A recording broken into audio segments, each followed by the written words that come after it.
Hello everyone, welcome to How to Solver. Today in this video, I'm gonna show you how to use emojis for any text in your laptop.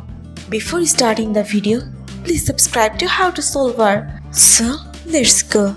For this, you have to open your text. After opening your text, you have to press on your keyboard Windows period.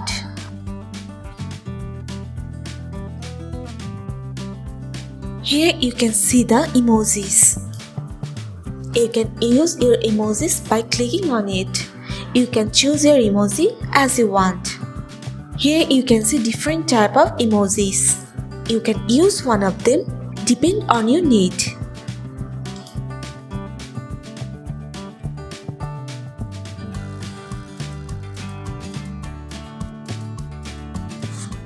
So this is how you can use emojis for any text in your laptop.